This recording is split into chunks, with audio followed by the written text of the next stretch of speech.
चलिए आज हम फिर से जर्नल एंट्रीज करेंगे, लेकिन फुल फ्लेज नहीं, पॉइंट वाइज करेंगे। तो हमारा सवाल क्या कहता है, मैं आपसे एक बार रीड आउट करता हूं। पास journal entries for the following transaction on dissolution of a firm of partners Mohan and Sohan after various assets other than cash and outside liabilities have been transferred to realization account। मतलब इसमें आपको points में दिए गए हैं और आपको इस पॉइंट्स वाइज सॉल्व करना है। मतलब जो असेट्स हैं, जो लायबिलिटीज है, वो आपको ट्रांसफर करने की जरूरत नहीं है। ट्रांसफर की जर्नल एंट्री करने की जरूरत बिल्कुल नहीं है, क्योंकि ट्रांसफर करने के बाद हम क्या करते हैं, रियलाइज। तो हमने रियलाइजेशन के बारे में इंफॉर्मेशन गिवन है और हमको एक एक पॉइंट वाइज रियलाइज करना है। तो सबसे पहले हम बना लेंगे अपना फॉर्मेट जर्नल एंट्री का। जर्नल एंट्री का फॉर्मेट क्या होता है, डेट,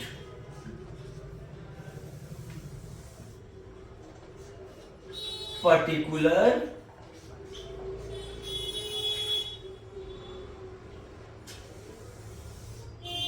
लेजर फोलियो एंड दो अमाउंट के कॉलम होता है, पहला डेबिट साइड का और दूसरा क्रेडिट साइड का। और यहां पे मैं अपने लिए वर्किंग नोट बनाता हूं ताकि आपको कैलकुलेशन समझा सकूं। पहला पॉइंट क्या बोल रहा है, मोहन टुक 50% of the stock at a discount of 20%। जो मोहन हमारा पार्टनर है वो क्या ले रहा है, 50% ऑफ स्टॉक। 50% जो बुक वैल्यू है वो 50% बुक वैल्यू पे नहीं ले रहा है, 20% डिस्काउंट पे ले रहा है। Remaining stock was sold at a profit of 30% on cost. जो बाकी का स्टॉक बच गया उसको 30% के प्रॉफिट पर क्या किया जा रहा है, सेल कर दिया जा रहा है। Book value of stock given in the balance sheet before dissolution was 4 lakh. मतलब डिसोल्यूशन से पहले जो हमारा स्टॉक है वो कितने का है, 4 लाख का। सबसे पहले तो कैलकुलेशंस करना बहुत जरूरी है कि आप अमाउंट गलत ना निकालो। इसका 50% 2 लाख, रिमेनिंग कितना, 2 लाख। इसे कौन लेके जा रहा है, मोहन जो पार्टनर है, कितने पे, 20% के डिस्काउंट पे। मतलब 40,000 कम अमाउंट पर लेके जा रहा है। मतलब मोहन जो है क्या कर रहा है, 2 लाख का स्टॉक 1,60,000 में ही लेके जा रहा है। इसका मतलब मोहन के कैपिटल से 1,60,000 ही कम होगा। तो पहले इसकी एंट्री करो, जैसा कि मैंने आपको बताया था कि जब पार्टनर्स के कैपिटल से करोगे तो क्या करोगे, Mohan capital account debit. Partners के कैपिटल को क्या करते हैं, डेबिट करते हैं। जब कोई पार्टनर हमारा असेट लेके जाए तो जर्नल एंट्री में पार्टनर्स कैपिटल अकाउंट डेबिट होगा और रियलाइजेशन वर्ड का इस्तेमाल करते हैं ना, तो रियलाइजेशन को क्रेडिट करेंगे और अमाउंट कॉलम में कितना आएगा, तो 1,60,000। अब 1,60,000 क्यों आया, मैं आपको फिर से याद दिलाऊं। हमें नहीं मतलब प्रॉफिट हुआ है या लॉस, हमें सिर्फ इससे मतलब होता है कि पैसे कितने आ रहे हैं या कितना जा रहा है। तो मोहन 4 लाख का स्टॉक नहीं लेके जा रहा, उसका 50%, उसका 50% हुआ 2 लाख। 2 लाख में नहीं लेके जा रहा, 20% के डिस्काउंट पर। तो हमने 20% निकाला, 20% कितना निकला, 40,000। मतलब 40,000 कम पे लेके जा रहा है, मतलब 1,60,000 पे लेके जा रहा है। और मैं आपको फिर से याद दिलाऊं, जब भी कोई पार्टनर हमारा असेट लेके जाएगा उसका कैपिटल डेबिट होगा और रियलाइजेशन क्रेडिट होगा इन जर्नल एंट्री। ऐसा क्यों, मैं एक बार फिर से रूल याद दिला दूं।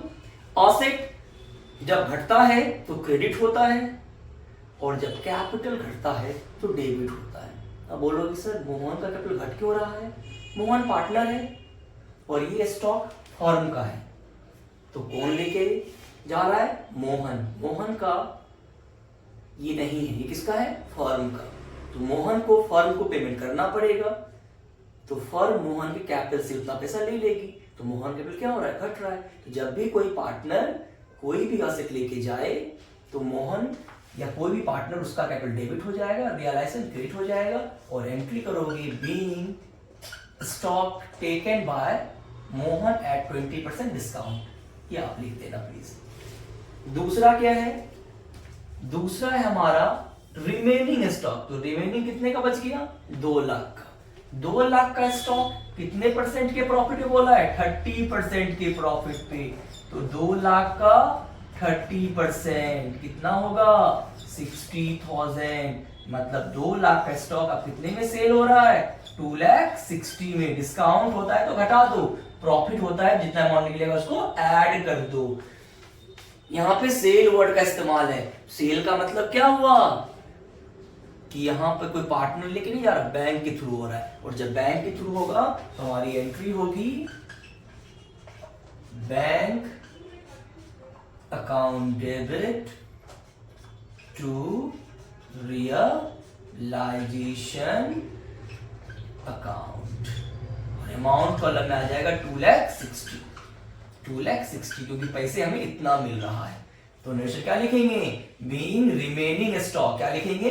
Being remaining stock sold at 30% profit. Next point, debtors 2,64,000। तो हमारा डेटर कितने का है? हमारा डेटर है 2,64,000 का। प्रोविजन फॉर डाउटफुल डेट कितने का बना है? प्रोविजन फॉर डाउटफुल डेट वो बना हुआ है हमारा 24,000 का। एंड जो बैड डेट हो गया वो कितने का? 48,000 का। ये हमारा क्वेश्चन में 3 पार्ट में दिया हुआ है कि डेटर 2,64,000 का है, provision for doubtful debt 24,000 and 48,000 of book debt prove bad debt. Provision का मतलब एक उम्मीद है डूबने का, ये डूबा नहीं होता, उम्मीद है डूब सकता है। और ये 48 का मतलब ये ऑलरेडी डूब गया। तो टोटल जो हमारा डेटर है वो कितने का है? 2,64,000। उसमें से जो डूब चुका है, जिसके अब आने के बिल्कुल भी आसार नहीं है, उम्मीद नहीं है, उनको माइनस करना है, प्रोविजन को नहीं, क्योंकि ये मिल भी सकता है। तो ये जो है डूब चुका है तो हो सकता है कि इसमें इंक्लूडेड ही हो, तो प्रोविजन को माइनस नहीं करना होता है। जो मतलब पूरा पूरा उम्मीद से ऊपर चला गया अब भैया मिलेगा नहीं, उसको माइनस करना है। तो मिलना हमें इतना था, इसमें से इतना डूब गया, माइनस करो। तो डेटर कितने में रियलाइज हुआ? 2,60,000 में। और कोई भी इंफॉर्मेशन नहीं है कि कैसे हुआ है, तो 100% बैंक से हुआ होगा। और जब भी कोई एसेट रियलाइज होगा तो बैंक अकाउंट को डेबिट करेंगे और रियलाइजेशन को क्रेडिट करेंगे। उस एसेट का नाम नहीं लिखते, रियलाइजेशन वर्ड लिखते हैं। तो टू रियलाइजेशन अकाउंट अमाउंट कितना लिखेंगे? 2,60,000। क्यों लिखेंगे 2,60,000? क्योंकि अब हमें डेटर से इतने ही पैसे आए हैं। नरेशन में क्या लिखोगे? Being debtor realised as 2,60,000। तो कुछ कैलकुलेशंस हमें खुद भी करना होता है। अगला पॉइंट है कि बिल्डिंग उसकी बुक वैल्यू है 5 lakh, sold for 8 lakh through a broker who charge 2% commission. इसको यहां समझाता हूं। 5 लाख का हमारा असेट है बिल्डिंग, जो कि सेल हो रहा है 8 लाख में। तो मैंने क्या बताया है? जितने पैसे आ रहे हैं या जितने जा रहे हैं हमें उससे मतलब होता है। आ कितना रहा है? 8 लाख। लेकिन 2% का कमीशन ले रहा है कौन? ब्रोकर। इसका मतलब हमें 8 लाख नहीं मिल रहे हैं, 16 इसमें से माइनस करो, हमें मिल रहा है 7,84,000। अब बोलोगे सर ये क्या? एक ब्रोकर था, मैंने कहा देखो ये मेरी बिल्डिंग है, इसको आप सेल करवा दो। आप जितने भी सेल कराओगे ना उसका 2% मैं आपको कमीशन दूंगा। तो उस ब्रोकर ने क्या करा? 8 लाख का प्रॉपर्टी, सॉरी 5 लाख की प्रॉपर्टी को 8 लाख में सेल कर दिया। तो उसको कमीशन कितने पे मिलेगा? 8 लाख पे। 8 लाख का 2% कितना मिलेगा? 16,000। तो क्या मेरे पास पूरे 8 लाख आ रहे हैं फर्म के पास? बिल्कुल नहीं, 16 कम आ रहा है। तो इसीलिए 16 को इसमें से माइनस करके फिर आप अमाउंट को लिख लो। तो लिखना bank account debit to realisation account. जितने पैसे आते हैं या जाते हैं हमें उससे मतलब है। तो फर्म के पास कितना आ रहा है 7,84,000, 7,84,000 लिखेंगे। Being building sold at 8 lakh at 2% commission. Next है machinery book value 6 lakh was given to a creditor at discount of 20% in settlement. इसका क्या मतलब है? इसका मतलब है 6 लाख का मशीन है, 20% का डिस्काउंट, तो 6 लाख का 20% 1,20,000 माइनस कर दूं, कितने का हो गया 4,80,000।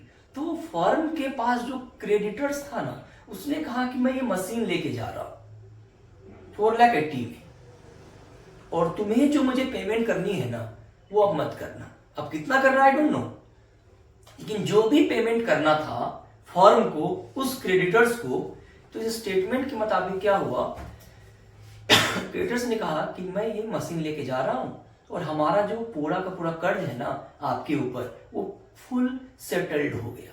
तो जब कभी कोई भी लायबिलिटी अपनी लायबिलिटी के बदले कोई असेट लेके जाता है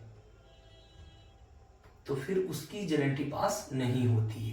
तो यहां पे क्रेडिटर्स मशीन लेके जा रहा है और अपना पूरा कर्ज सेटल करवा रहा है कि भैया तुमको देने की जरूरत नहीं है, फर्म के ऊपर जो है जो कर्ज था वो खत्म हो गया, तो इसकी जर्नल एंट्री नहीं पास होगी। आप लिखना no journal entry.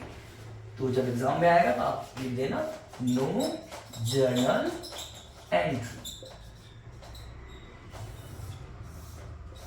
And last point है इन्वेस्टमेंट बुक वैल्यू है 40,000 का, रियलाइज एट 50%। इन्वेस्टमेंट कितने की है 40,000 का, रियलाइज हो रहा है 150% पे। मतलब इसको मैं यहां दिखाता हूं, 40,000 का हमारा इन्वेस्टमेंट है और ये कितने पे रियलाइज हुआ है 150% पे। मतलब 40,000 का चीज कितने में सेल हो गया 60,000 में। तो असेट रियलाइज हो रहा है ना, तो क्या लिखेंगे bank account debited to realisation, और यहां पर लिख देंगे 60,000 और नरेशन लिखेंगे बीइंग इन्वेस्टमेंट रियलाइज्ड एट 150%। तो जब पॉइंट पॉइंट करके क्वेश्चंस होते हैं तो उसका सॉल्यूशंस हम पॉइंट वाइज पढ़ते हैं, सॉल्व करते हैं, अपना अमाउंट निकालते हैं और फिर हम एंट्री पास करते हैं। एंट्री तो देखो ऑलमोस्ट सारे सेम है, बस पार्टनर लेके गया तो वो डेबिट हो गया, बाकी बैंक से रियलाइज हुआ, जब भी असेट रियलाइज होगा तो बैंक डेबिट होगा, एंड जो भी असेट रियलाइज हो वो नहीं आता, उसके बदले क्या आता है रियलाइजेशन। तो हमेशा जब भी असेट रियलाइज होगा यही एंट्री होगी, और जब पार्टनर लेके जाएगा तो उसका नाम आ जाएगा। बस अमाउंट का कैलकुलेशन आपको ध्यान रखना है। आई होप आपको समझ में आया होगा। फिर मैं आपको अगले वीडियोस में और भी क्वेश्चंस कराऊंगा। Thank you.